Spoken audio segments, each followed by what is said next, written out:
세월호 특별법을 두고 여야의 줄다리기가 다시 시작되는 모양새입니다. 어제 새정치민주연합 의원총회 갖고 이 여야 원내대표 간 합의 받아들일 수 없다, 재협상하자, 이런 분위기가 강하게 일고 있습니다. 여러분께서는 어떻게 생각하십니까? 정치전문가 두 분과 함께 이 얘기 오늘 중점적으로 나눠보도록 하겠습니다. 최창렬 용인대 교수 그리고 황장수 미래경영연구소 소장 함께했습니다. 두 분 안녕하십니까? 안녕하세요. 네. 안녕하세요. 예. 자, 4시간 반에 걸쳐서 새정치연합 의원총회, 결국 결론은 재협상 하자는 쪽이었던 것 같습니다. 첫 번째 질문입니다. 세월호 특별법 재협상 필요하다고 보시는지요? 먼저 말씀해 주십시오. 그래서 그걸 필요하다 안 하다 이게 단도직입적으로 얘기하기 좀 어려울 것 같고, 예. 지금 박영선 원내대표는 추가 협상을 주장을 좀 했어요. 그래서 현재의 협상된 내용을 기본적으로 받아들이되 실무 협상이라든지 세부적인 것에서 좀 더 보완하자. 다시 말하면 이제 특검 추천권을 야당에 다 주는 문제가 아니더라도, 예. 지금 특검 추천위원회가 7명이잖아요. 특검법에 의해서 여당 2명, 야당 2명인데 야당 3명, 여당 1명으로 하든지 그런 식의 추가 협상을 하자는 쪽으로 좀 주장을 했던 것 같고, 또 의원총회에서 얘기됐던 것은 기본적으로 유가족들이 이해하거나 동의하지 않기 때문에 전반적으로 다시 하자는 입장이에요. 그러니까 추가 협상과 재협상은 상당히 다른 거죠. 네. 그래서 일단 재협상 쪽으로 왔는데, 여야의 주장이 워낙 팽팽하지 않습니까? 지금 기본적으로 이제 여당의 입장에서는 일단 여야 원내대표가 전권을 위임받아가지고 협상에 임해서 합의가 된 건데 이것을 뒤집느냐, 이런 이제 명분을 가질 수가 있겠죠. 그래서 예. 재협상은 일단 결정을 했으니까, 의원총회에서 야당이 결정을 했으니까 여당이 이제 어떤 수순을 거쳐서 이것을 받아들이냐 문제인데, 여당 입장은 지금 완고합니다. 일단 합의된 사항을 전혀 변할 수 없다, 이런 입장이라서 어떤 야당이 또 오늘 여야가 만날 때 여야 대표가 좀 봐야 될 것 같아요. 알겠습니다. 어떻게 보십니까? 예, 저는 이 재협상을 해야 된다, 안 해야 된다는 문제가 아니라 무엇 때문에 세월호 특별법을 하는가에 대해서 원론적으로 좀 생각해 볼 필요가 있을 것 같아요. 세월호 특별법을 하고 진상조사위원회나 더 나아가서 상설 특검을 하고 청문회를 하고 이런 이유는 궁극적으로 세월호가 가라앉게 된 원인이 어디에서 기인하는가, 더 나아가서 세월호 이 침몰에 나타난 이 누적된 부패 유착 고리를 어떻게 척결해서 다시는 이런 불행한 사고가 재발되지 않게 하는가. 미국의 9.11 위원회도 결국은 9.11 같은 사건이 재발되지 않게 하는데 초점이 있었지 않습니까? 그렇다면 정부의 대응 미숙이나 구조 미숙, 그다음에 이 복지부동 이런 부분도 지탄받아야 되고 조사의 대상은 분명합니다. 하지만은 방점이 찍혀야 될 부분은 유병헌 같은 사람이 세모 유람선을 하면서 사고를 치고 또 여러 가지 이 대형 부도를 냈음에도 불구하고 어떻게 해운업을 경영해 오다가 여러 가지 부패고리 속에서 저걸 가라앉히게 됐는가, 왜 선상에서 탈출을 못하도록 대기시켰는가, 이런 부분들도 굉장히 중요하게 규명돼야 될 사항이고요. 더 나아가서 우리나라 역대 정권의 정관계 고위 인사들이 유병헌 같은 사람이 배를 운영하도록 어떻게 도와줬는가를 규명하는 것도 매우 중요하다고 봅니다. 예. 그런데 이런 어떤 부분에서 뭘 조사할 건가를 제대로 이야기를 하지 않고요, 목소리가 큰 사람의 입장을 가지고 조사한다, 이런 쪽으로 지금 흘러가는 것 같아서 거기에 수사권이나 기소권, 더 나아가서 특검 추천권 이런 부분들이 뭐 중요한 게 아니라, 저는 필요하다면 그거 다 줄 수도 있어요. 하지만 뭘 조사해야 될 것인가를 명확하게 해야 된다. 미국이 9.11이 났을 때 1년 8개월 동안 9.11 진상조사위원회를 구성했는데 위원장, 부위원장부터 위원 10명인데요. 정확하게 공화당, 민주당 5명씩 했습니다. 예. 그리고 2만 페이지의 보고서를 냈는데요. 여기에서 유가족은 부적격 위원회에 대해서 퇴출해라, 알겠습니다. 이런 주장 정도를 냈고 방향은 이렇게 가야 된다는 의견을 낸 데 그쳤습니다. 예. 자, 그러면 쟁점으로 바로 들어가죠. 지금 가장 쟁점이 되는 거는 여당 입장에서는 지금 그래놓고 다시 협상을 하자고 하면은 어떻게 여야 간의 문제를 풀겠느냐, 그런 거고요. 그 다음에 증인 채택 문제와 이게 또 연계가 되어 있습니다. 국정조사 증인 채택 문제의 청문회 3명. 이런 부분에 대해서 제일 중요한 게 하나가 있는데 하나하나 좀 짚어보죠. 이완구 새누리당 원내대표 얘기입니다. 최고위원회의에서 세월호 특별법과 관련해서 야당과 유가족이 수사권을 달라고 하는 것은 형사법에 위배된다라면서 자력구제 금지라는 얘기를 했습니다. 지금 나오고 있습니다. 자력구제 금지 원칙이란 개인의 분쟁이나 범죄에 있어서 자력구제를 인정하지 않는 것. 세월호 피해자인 유가족들이 수사권을 가져서 자신의 문제를 자기가 풀어가는 것은 자력구제의 금지 원칙에 맞지 않는다라고 했는데 거기에 대해서는 어떻게 보십니까? 자력구제 금지의 원칙이라는 게 자기 권리를 지키거나 억울함에서 벗어나기 위해서 스스로 해결하는 거죠. 법률에 정한 절차에 따르지 아니하고, 그러니까 민사형사상의 문제에 있어가지고 다 이제 적용이 되는 문제인데, 근데 저 부분은 포괄적으로 볼 때요. 지금 말씀하신 것처럼 피해자가 유가족들이 자신들에 관한 문제를 자신들이 이제 야당 또는 유가족들이 추천하거나 수사권을 갖는다. 이 문제 아니에요. 특검 추천 같은 것들. 근데 포괄적으로 볼 때는 일리가 있어 보이긴 합니다만, 지금 세월호 참사라는 게 워낙 잘 희귀한 사건이었고, 지금 대한민국 건국 이래 뭐 최대 사고라고 규정하는 상황이니까 전반적으로 아주 포괄적으로 볼 때는 이완구 원내대표의 말이 일리가 있을지 모르겠으나 지금 저 말이 수사권과 기소권을 진상조사위에 주느냐 안 주느냐 문제하고는 조금 전 초점이 좀 약간 어긋나 있는 것 같아요. 예. 왜 그러냐면 수사권을 주느냐의 문제가 지금 정부 여당이 일관되게 주장하는 것이 사법 체계를 흔든다라는 얘기 아닙니까? 아마 지금 자력구제 금지 원칙이 위배된단 말하고 좀 일맥상통하는 것 같은데 그 부분은 법률 전문가들 사이에서 굉장히 견해가 달라요. 아하. 지금 게다가 또 지금 제가 아까 말씀드린 것처럼 자력구제 금지 원칙이라는 것은 법률이 정한 절차에 따르지 아니하고 스스로 해결하거나 실력을 행사하는 것을 얘기하는 그런 거거든요. 경우지. 근데 지금 지금처럼 이제 그 특검이나 유가족들이 수사권 또는 특검 추천권을 야당에 달라는 것이 법률에 정한 절차에 따르지 아니하는 게 아니기 때문에 아주 큰 틀에서 볼 때는 저런 말을 빗대어서 할 수는 있으나 예. 이번 사안의 논점에서는 조금 벗어나는 것 같다는 생각이 들어요. 알겠습니다. 예. 시광경 선생 짧게 답변 예, 예. 부탁드리겠습니다. 예. 검찰이 있음에도 불구하고 진상조사위원회나 상설특검을 하는 이유는 궁극적으로 검찰이 공정한 수사를 못할 거라 기대하기 때문에 그런 거 아니겠습니까? 그러면 진상조사위원회나 특검에서 공정한 수사를 해야 되잖아요. 유가족도 이 사건의 피해 당사자, 즉 피해자의 한 축이지 않습니까? 이해관계자의 한 축이죠. 솔직히 말하자면 지금 이 사회적으로 피해자에 대해서 이 상당히 동정하고 공감하는 분위기가 아니라면 피해자는 진상조사위원회에 참여해서는 안 되고요. 그야말로 공정한 사람으로 이렇게 해야 된다고 봅니다. 객관적으로요. 제3자, 즉 정치적으로 자유로운 제3자에 의해서 완벽하게 객관적인 조사를 해야 되는데 이런 식으로 예를 들어서 피해자, 물론 그 부분은 굉장히 안타깝기는 합니다만은 피해자가 자신이 관련된 피해를 본 문제에 대해서 진상조사의 조사관이나 수사관으로 기소권을 가지게 되면 앞으로 발생할 이런 유형의 사고가 허다할 건데 그때마다 전부 피해자가 들어서 내가 당한 피해는 내가 진상조사를 한다라고 이렇게 갔을 예. 때 나중에 이에 관습법이 되어서 관례와 판례가 될 때 이 문제를 어떻게 해결할 것인가 하는 문제도 심각하게 고려할 필요가 있다. 이런 세월호 참사라는 것이 제가 아까 말씀드린 것처럼 김무성 대표도 그 얘기를 했고 대통령께서도 그런 말씀을 하셨는데 이 세월호 참사 때 만약에 기소권이나 수사권을 주면 기소권과 수사권을 주장하는 것과는 좀 별개의 문제예요. 그걸 준다면 앞으로 사건은 계속 이런 관습이 된다. 그건 그야말로 논리의 비약이죠. 아니 지금 이 역사적으로 보면 네. 삼풍이라든지 그다음에 서해 폐류와 같이 세월호보다 더 많이 희생된 사고도 많았어요. 아직 세월호 참사하고 삼풍백화점 비교할 사항은 아니고 어쨌든 뭐 그건 지금 아니 논점이 왜 아닌 것 같은 같은데 사고인데 비교할 사항이 아닙니까?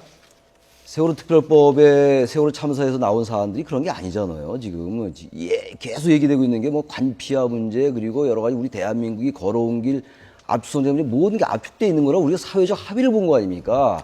그 사회적 단지 합의라는 희생된 사람들 부분이에요. 숫자를 지금 얘기하는 게 세월호 아니잖아요. 진상조사위원회에서 규명하고자 하는 내용이 사회적 합의가 돼 있는지 저는 지극히 의심스럽다고 사회적 보고 합의를 있습니다. 하자고 지금 여야 간에 논쟁을 하고 있는 그런 상황인 한쪽의 거잖아요. 목소리가 지금. 커져 있죠. 예? 네. 예, 알겠습니다. 자, 그리고 이 두 번째 지금 쟁점이요. 사람을 어떻게 구성하느냐의 문제인데 지금 그 조사위 그 특검 추천을 하는 걸 국회에서 4명 그리고 뭐 법무부 차관 뭐 법원행정처장. 법원행정처 차장, 예. 대한변호사협회.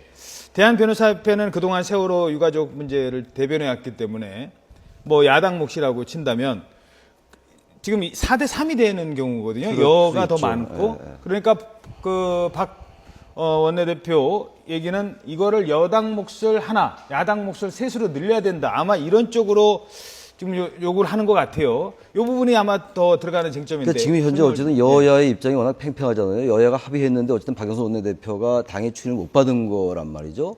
그렇다면 결국 여야가 절충할 수밖에 없어요, 지금. 예. 이 얘기는 계속 나왔던 거니까 지금 말씀하신 것처럼 이제 특검 추천위에서 야당 2명, 여당 2명이잖아요. 예. 그 야당 3명, 여당 1명을 하면은 여당은 야당에게 특검 추천권을 줬다는 소리를 안 들 수가 있고 예. 여당의 명분이 있는 거죠. 예. 야당은 야당도 실리 챙겼다라는 명분을 챙길 수가 있어요.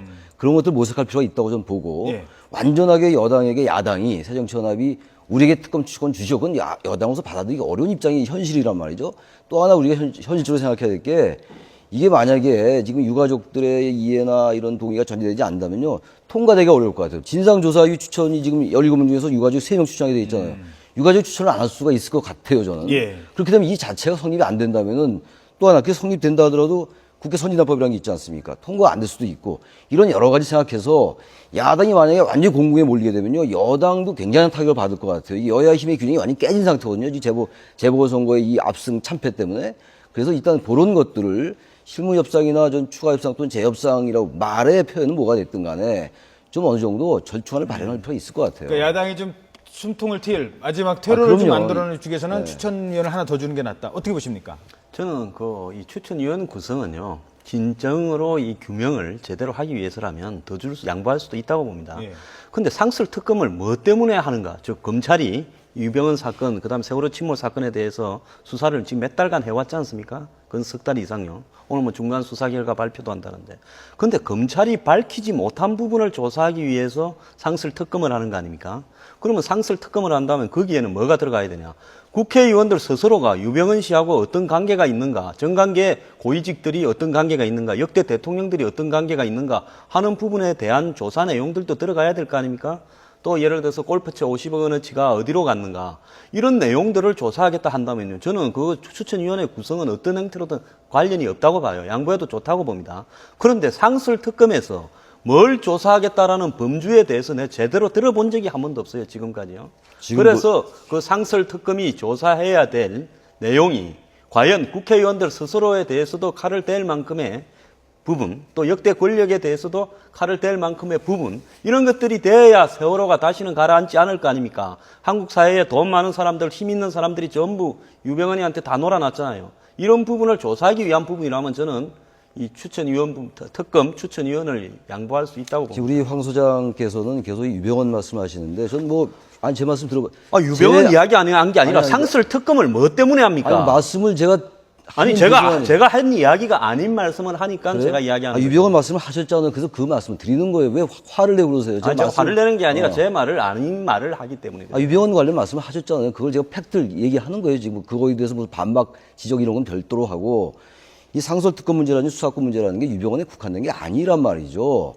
현재 전 유병헌 사건도 이 진상조사위나 특검이 수사하거나 조사할 수 있다고 좀 봐요. 포괄적으로 같이 연계되어 있는 것이니까. 근데 몇 달 동안 그야말로 유병헌 사건 얘기를 계속 해왔기 때문에 이 상설 특검 문제 자꾸 유병헌 쪽에 초점 맞추는 것은 그 자체가 타당하지 않다라는 것은 아니나 말씀까지 들어보세요.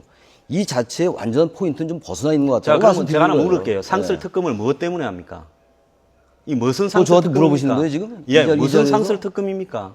제가 물어볼게요. 왜 세월호 하는 것이죠, 침몰 상설 특검은? 진상 규명을 위한 상설 특검 아닙니까? 그죠? 진상 규명하고 원인을 규명하고 예, 그러니까 아까 말씀 잘 하시네요. 그 침몰 원인 왜 규명에 침몰했는가? 해당되는 왜 모든 해경은- 사항들을 다 넣어야 된다라는 건데. 해경원에 와서 구조하지 않았느냐 이런 거 하자는 거 상설 아니에요. 특검을 그걸 하자면 새삼스러운 특검의 거 왜 물어보시- 목적이 규정이 돼 있어야 될 거 아닙니까? 그죠? 그건 앞으로 규정이 나가겠죠. 알겠습니다. 그 목적 규정이 지금 제대로 알려지고 규정이 되겠죠. 그게 왜 수사하는데 어제도 그런 말씀하시죠. 수사의 예. 목적이 없다, 수사의 대상이 없다 그렇게 말씀하시면 국민들은 알겠습니다. 어떻게 저희들이 보시는 토론의 겁니까? 제가 흐름을 끊지 않기 위해서 중간에 뭐 끼어들진 않았는데요. 아마 시간 관계상 그리고 더 얘기는 중요한 논의 때문에 더 좀 짚어봐야 될 것 같습니다. 일단 그 청문회 뭐 얘기까지는 좀 짚어봐야 될 것 같은데요. 짧게 한 30초만 드리겠습니다. 이건 뭐 다음 얘기도 있으니까요. 자, 야당에서 요구하고 있는 김기춘, 정호성 뭐 이런 분들에 대한 증인 채택이 꼭 필요하다고 보십니까? 현재 얘기되고 있는 것들이 지금 현재 뭐 청와대에서 대통령이 왜 그 시간 동안 보고를 대면보고를 안 받았냐 이런 문제가 제기된 게 현실이기 때문에 거기에 대해서 청와대가 해명한다면 문제 해결될 수가 있는데 지금 청와대 입장도요. 전 그러면 문재인 의원 출석하라는 얘기예요. 문재인 의원이 출석하면은 김기춘 실장이나 정호성 실장 출석할 수 있다면 그럼 문재인 의원 출석해도 될 것 같아요. 지금 또 야당은 또 문재인 의원 얘기하니까 또 이명박 대통령 얘기하는데 이런 태도는 서로 옳지 않은 것 같아 보인다는 겁니다. 예, 알겠습니다. 어떻게 보십니까? 예, 제가 국회 기록을 뒤져서 지금 세 차례 김기춘 실장이 세월호 관련해서 대통령이 어디 있었냐에 답변한 내용을 다 찾아봤습니다. 찾아보니까 경내에 있었는데 어디 있었는지는 보안상 밝힐 수 없다 이런 내용인데요. 저는 뭐 김기춘 실장이 필요하면 가야 되고 정호성 부속실장도 가야 되는데 예. 문제는 뭔가 하면 여권에서 요구하는 인물, 즉 세월호의 그 부채 탕감과 관련된 노무현 정권의 문제를 문재인 의원에게 다뤄보자. 이런 문제 야권에서도 전폭적으로 협조하고요. 여야가 거론되는 모든 인물들을 다 출두시켜야 된다고 봅니다. 예, 알겠습니다. 자, 이제 다른 얘기를 좀 하죠. 워낙 지금 어려운 얘기를 많이 했었으니까요. 어제 김무성 대표가 이정현 의원을 업었답니다. 약속을 했었다네요. 없다. 이제 당선되면 업어주겠다. 네, 약속을 업어주겠다라고 했는데, 아마 사진도 아마 있을 텐데요. 사진을 잠시 뒤에 한번 보여주시겠습니까? 야, 지금 호남의 민심을 업은 첫 여권 실세가 됐는데요. 표정이요. 사진 참, 저런 사진 정말 살아있어요. 아주 어떤 지금 느낌인지 김무성 사진을 잘 찍었습니다. 예. 자, 이정현 최고위원 됐습니다. 물론 지난번에 최고위원 됐습니다만, 이번에 이제 의원 신분으로 최고위원, 호남목 최고위원, 그리고 앞으로 인사 과정에서 호남이 차별받으면 절대 가만히 있지 않겠다라고 했는데, 어떤 역할을 하게 될까요? 먼저 이번에는 황 수장님께서 먼저 해주시죠. 예, 이정현 최고위원이 아마 앞으로 이제 친박이 그동안에 구심점이 많이 약화됐지 않습니까? 그 친박의 구심점 약화를 예. 서청원 최고위원과 더불어서 양대 축으로서 해나가기 않겠나. 저 사진을 보니까 이제 그 생각이 나네요. 이솝 우화에 보면 이 정갈과 개구리, 예. 저 개구리하고 정갈이 같이 강을 건너야 되는데 이 정갈은 무는 특성이 있으니까 개구리가 너 물지 마라. 아하. 이랬는데 개구리가 이제 이 개구리 등 위에 정갈이 엎혀서 같이 강을 건너지 않습니까? 예. 마지막에 정갈이 이제 이 다와가니까 좋아서 참지를 못하고 개구리를 물었죠. 아하. 그러니까 둘이 다 빠져 죽었지 않습니까? 예. 부디 두 분이 정갈과 개구리 우화를 새기면서 앞으로 예. 잘하길 바랍니다. 알겠습니다. 아주 좋은 얘기시네요. 네.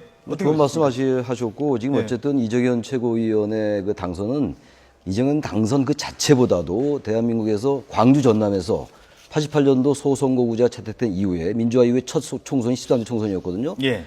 호남 출신의 호남에서 당선된 유일한 케이스예요. 광주 전남에서는 그렇죠. 호남이 아니죠. 예. 이 자체가 굉장히 문제가 아니고 의미가 있기 때문에 단지 뭐 약속을 지켜서 없는 그 자체 아주 보기 좋아요. 저런 것도 좋은데 지금 우리 황 수장 말씀하신 것처럼 정말 앞으로 2번을 계기로 해가지고 영남, 호남 또는 충청 다 마찬가지로 예. 대한민국의 지역주의가 지역구도가 좀 깨지는 단초가 됐으면 하는 바람입니다. 알겠습니다. 자, 그리고 한 가지 더 살펴보죠. 김무성 의원이 이정현을 업었습니다. 두 사람의 관계가 앞으로 새누리당을 이끌어가는 호남을 끌어안는 새누리당의 모습이 좀 됐으면 합니다.